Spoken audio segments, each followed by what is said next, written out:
Final মানেই Emiliano মার্তিনেজের জয়। ভাঙা আঙুল নিয়েও সেই রেকর্ড অক্ষুণ্ণ রাখলেন আর্জেন্টাইন এই গোলরক্ষক। উয়েফা ইউরোপা লিগের ফাইনালে ফ্রেইবুর্গকে ৩-০ গোলে হারিয়ে ৩০ বছরের শিরোপা খরা কাটিয়েছে অ্যাস্টন ভিলা। আর সেই জয়ের অন্যতম নায়ক ছিলেন বিশ্বকাপজয়ী গোলরক্ষক মার্তিনেজ।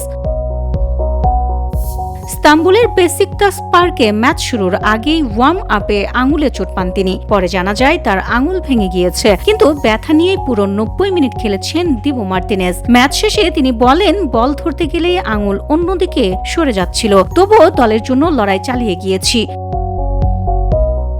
এই জয়ের মধ্য দিয়ে ক্যারিয়ারের খেলা ৭টি ফাইনালে শতভাগ জয়ের রেকর্ড ধরে রাখলেন মার্তিনেজ। আর এই জয়যাত্রা শুরু হয় ২০২০ সালে আর্সেনালের হয়ে। ওই বছর এফএ কাপ ফাইনালে চেলসি ও কমিউনিটি শিল্ড জয়ের পর আর্জেন্টিনা জাতীয় দলের সঙ্গে নম্বর 1 গোলরক্ষক হিসেবে ২০২১ কোপা আমেরিকা, ২০২২ সালে ফিনালিসিমা ও বিশ্বকাপ জয় করেন এবং ২০২৪ সালে কোপা আমেরিকায় চ্যাম্পিয়ন হন। এবার সেই তালিকায় যোগ হল অ্যাস্টন ভিলার ইউরোপা লিগ শিরোপা। এই শিরোপা জয়ের পর উচ্ছ্বাসে ভেসেছে মার্তিনেজ।